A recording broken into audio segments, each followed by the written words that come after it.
Hi, I'm Tom, and this is Adult Game Reviews. This week I take a look at the choose-your-own-adventure style visual novel, Evermore, by Promethius. I covered this game earlier this year when it was on a much lower build, but as of this video, it's currently on build 0.5, which means it's about halfway done. So, was it worth the wait? Let's get into it. You play the main character who was orphaned under mysterious circumstances, and a nice family took you in, who then died in a fire.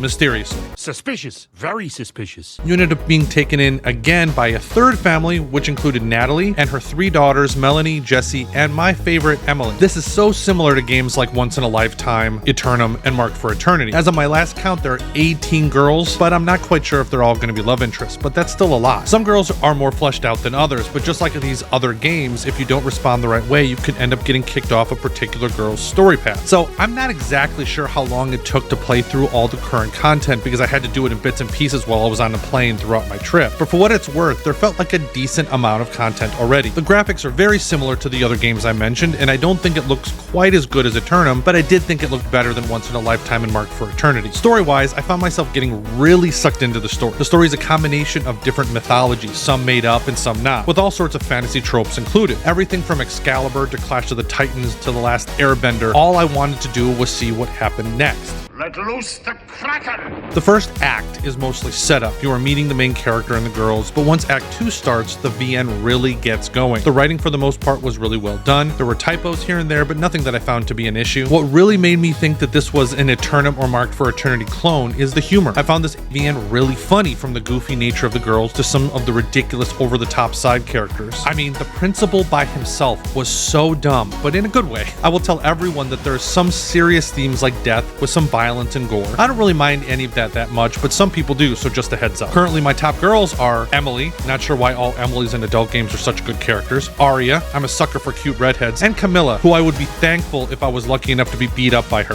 So let me know what yours are down below if you played it. So if you want to help out the channel, please like the video if you like it and subscribe if you aren't. And if you're really in the thankful mood, you can go down below the video and hit thank you and donate to the channel, or you can even go down to the description where there's a PayPal link that you could donate directly to me. So no matter what, thank you, I really appreciate it. Moving on to the loot content. It starts slow, but you do get access to more as time goes on. Evermore acts like many other VNs where there is a slow progression with the amount and level of loot content, but I'm fairly certain that with future builds you will eventually get access to some form of loot content in almost every scene, but it's just not quite there yet. I will say that I was still relatively happy with the amount. So what didn't I like about Evermore? Where the biggest issue I had was that there are 18 girls, with most not really accessible in the current version. Out of the 18 girls, you have at least one lewd scene with maybe 9 or 10 of them. So I'm actually not sure if all 18 will actually be love interests by the end. However, I didn't really actually care that much. I don't really believe you will have an in-depth story with all 18 characters. I'd expect maybe 6 to be fully fleshed out, and I'm okay with that. The story is really about the main character, with most of the girls playing supporting roles. In Eternum, it's your story, but it feels like the girls are a bit more important than you are. In Evermore,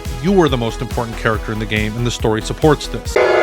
Well done, Avatar. So if you really want a lot of really in-depth character development for all the girls, you may be a bit disappointed. So what's my verdict? This is a strong play for me. I have to say I absolutely love this game. I thought the story was engaging, which shifted from serious to funny pretty seamlessly. So, I mean, obviously with all in-development games, things can change, but so far so good, and there's enough content in my opinion that it's worth it if you play it right now. However, I was a bit sad when it ended because I really wanted more. If you like the choose-your-own-adventure style visual novel, then you will enjoy this one. Waiting for the game to finish will be the hardest part. If you haven't seen my video on Love and Second Base, you can check it out right here. Thanks again. Until next time. All in a day's work for the Avatar.